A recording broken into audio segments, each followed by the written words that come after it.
बिस्मिल्लाहिर्रहमानिर्रहीम। अस्सलाम वालेकुम नाज़रीन, मैं अहमद फ़वाद हूँ और आप मेरा यूट्यूब चैनल देख रहे हैं। नाज़रीन, इस वक्त एक आखिरी और फैसला कुन जंग का आगाज़ हो चुका है इमरान खान साहब और एस्टेब्लिशमेंट के दरमियान, क्योंकि जो चीज़ें हैं वो इस तरह से लग रहा है कि पॉइंट ऑफ नो रिटर्न पर पहुंच चुकी हैं। इमरान खान साहब की जानिब से अब नाम जो है वो लिए जा रहे हैं। इससे पहले इमरान खान साहब बग़ैर नाम लिए जो तनकीद करते थे, लेकिन अब इमरान खान साहब की जानिब से बाकायदा तौर पर नाम लेकर ये कहा गया कि मेजर जनरल फैसल नसीर जो है, अगर उन्हें कुछ हुआ, उन्हें कत्ल किया गया तो वो उसके ज़िम्मेदार होंगे। और दूसरी तरफ ISPR की जानिब से भी इसी बयान के ऊपर प्रेस रिलीज़ जारी करना। सबसे पहले तो ISPR की ये प्रेस रिलीज़ है, ये मैं आपके सामने रखता हूँ कि ISPR ने क्या कहा है। और इसी के ऊपर ना सिर्फ इमरान खान साहब बल्कि पाकिस्तान तहरीक इंसाफ के दीगर कुछ रहनुमा अब ओपन होकर बात करना शुरू हो चुके हैं।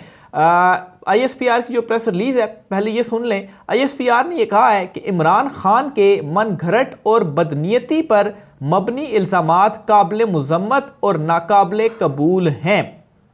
ISPR के मुताबिक चेयरमैन पाकिस्तान तहरीक इंसाफ ने बग़ैर सबूत इंतहाई बेबुनियाद इल्ज़ामात लगाए। हाजिर सर्विस फौजी अफसर पर बग़ैर सबूत इल्ज़ामात इंतहाई गैर जिम्मेदाराना है। ISPR का कहना है कि मुतलका सियासी रहनुमाओं से कहते हैं वो झूठे इल्ज़ामात लगाना बंद करें और झूठे इल्ज़ामात के बजाय कानूनी रास्ता इख्तियार करें। अब ये जो इस प्रेस रिलीज़ के अंदर बात कही गई कि झूठे इल्ज़ामात लगाने के बजाय कानूनी रास्ता इख्तियार करें, तो इस चीज़ को, इस जुमले को लेकर एक और नई बहस छिड़ गई। और वो ये थी कि इमरान खान साहब already major general Faisal Naseer पर FIR करवाने के हवाले से जो उन्होंने एक दरख्वास्त भी दी थी, और इसी पर अब दोबारा ये बहस छिड़ी है कि एक तरफ तो ISPR कह रहा है कि आप कानूनी रास्ता इख्तियार करें, तो जब कानूनी रास्ता इख्तियार किया जाता है तो इमरान खान साहब की जो FIR है वो क्यों दर्ज नहीं की जाती। तो ये नाज़रीन इस वक्त जो मामलात हैं वो इस हद तक पॉइंट ऑफ नो रिटर्न की तरफ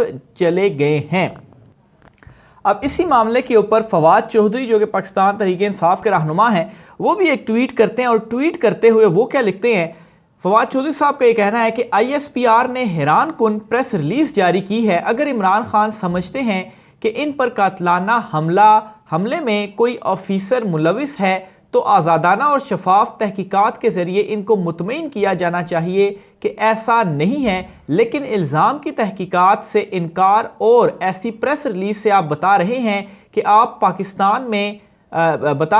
पाकिस्तान में आप कानून से बालातर हैं। ऐसे रवैये कौमों के लिए तबाह कुन है। तो बहुत अब चीज़ें ओपन हो चुकी हैं और बराह रास्त जो टकराव है वो अब सामने आ चुका है। इससे पहले जो कुछ भी होता रहा, इनडायरेक्टली नाम लिए बगैर तनकीद जो है वो की जाती रही, और फिर दूसरी तरफ से भी इस तरह की कोई उस तरह से खुलकर जो प्रेस रिलीज़ है वो सामने नहीं आई। जो सियासी जमातें थी, नून लीग, पीपल्स पार्टी की जानिब से भी इसके ऊपर जवाब जो है वो आया। लेकिन ये अब जो चीज़ है वो एक ख़तरनाक हद तक इसको कहें, और अब ये जो टकराव होने जा रहा है, इसी टकराव की बेस पर मैं कह रहा हूँ कि अब एक फैसला कुन जंग आप कहें या एक फैसला होने जा रहा है कि अब क्या होगा, क्योंकि जो हालात हैं वो अब इन तमाम तर चीज़ों से इस तरह से लग रहा है कि बिल्कुल भी किसी एक पॉइंट के ऊपर नहीं आने वाले। अब इसमें होगा क्या, एक तरफ तो जो कानूनी रास्ता अपनाने का कहा गया,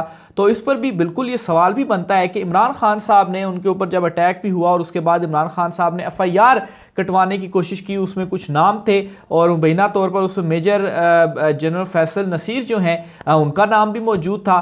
तो उस पर FIR कटवाने की इमरान खान साहब ने कोशिश की और यही एक कानूनी रास्ता था। लेकिन ये जो FIR थी इमरान खान साहब की नहीं कट सकी। लेकिन उस वक्त भी इस तरह का जो मौक़िफ़ है वो पाकिस्तान तहरीक इंसाफ की जानिब से इतना ओपन होकर नहीं आया था। ख़ास तौर पर फवाद चौधरी साहब ने जिस तरह से आज ये ट्वीट कर दिया है कि आपकी ये प्रेस रिलीज़ बता रही है कि पाकिस्तान में आप कानून से बालातर हैं और ऐसे रवैये कौमों के लिए तबाह कुन हैं। इसके साथ ही हमाद अज़हर साहब हैं, उनका भी एक बयान है, वो इस वक्त काफ़ी ज़्यादा गर्दिश कर रहा है, जिसमें वो ये कहते हैं कि अगर फ़ौज ने आगे पंजाब पुलिस को रख कर अपने शौक़ पूरे करने से बेहतर है मार्शल लॉ लगाकर अपने सारे चाह पूरा कर लें। तो ये अब ये कहना चाह रहे हैं कि आपने बंदूक किसी और के कंधे के ऊपर रखी हुई है और पीछे से चीज़ों को आप ही कंट्रोल करके और अपनी ख्वाहिशात को पूरा कर रहे हैं, तो आप ऐसा करें कि अब चूंकि बिल्कुल ओपन हो चुका है, आवाम को भी सब कुछ मालूम हो चुका है। इमरान खान साहब का एक कमाल है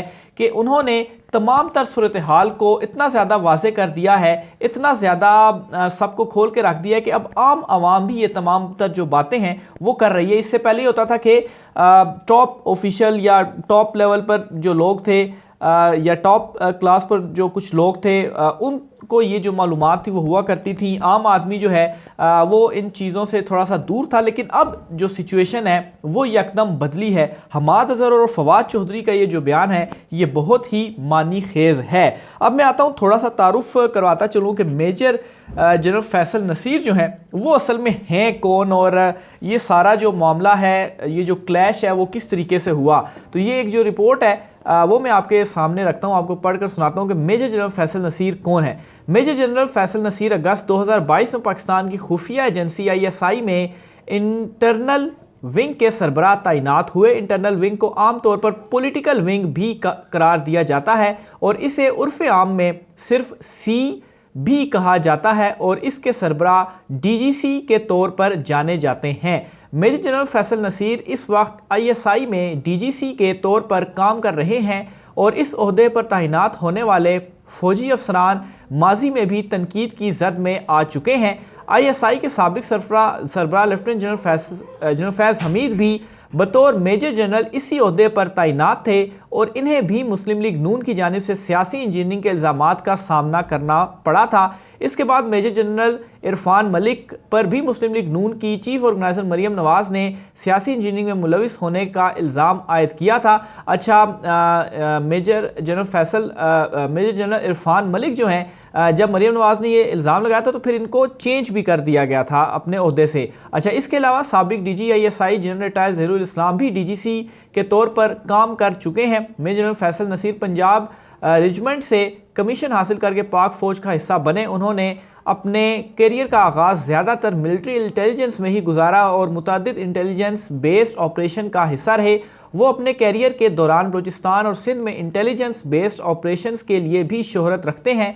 इन्हें अब तक तमग़े बसालत और बहादरी के दीगर एजाज़ात के अलावा एडमिनिस्ट्रेटिव एजाज़ात भी दिए जा चुके हैं। दिफाई तजियाकारों के मुताबिक ISI के पॉलिटिकल विंग का मकसद सियासी क़यादत पर नज़र रखना है कि वो किसी मुल्क दुश्मन नासिर के साथ राब्तों में मुलविस तो नहीं है। तो ये जो मुख्तसर सा तारुफ है वो मैंने आपके सामने रखा है। तो ये नाज़रीन इस वक्त जो सिचुएशन है वो चल रही है और आप ये समझ लें कि हालात जो हैं वो कंट्रोल में होने की बजाय मज़ीद वर्ष से वर्ष होते जा रहे हैं और मेरे ख्याल से एट द एंड अगर ये क्लैश जो इस वक्त चल रहा है, नुकसान तो मुल्क का ही है, लेकिन नाज़रीन अब एक फ़ैसला कुन मरहले के ऊपर चीज़ें आ चुकी हैं, क्योंकि इमरान खान साहब का बहुत सारे जो सोशल मीडिया के ऊपर भी है, जो बहुत सारे लोगों का ख्याल भी है कि बरह रास्त इमरान खान साहब का ये जो 13 जमातें हैं PDM की, असल में इनसे मुकाबला नहीं है। असल में उनका मुकाबला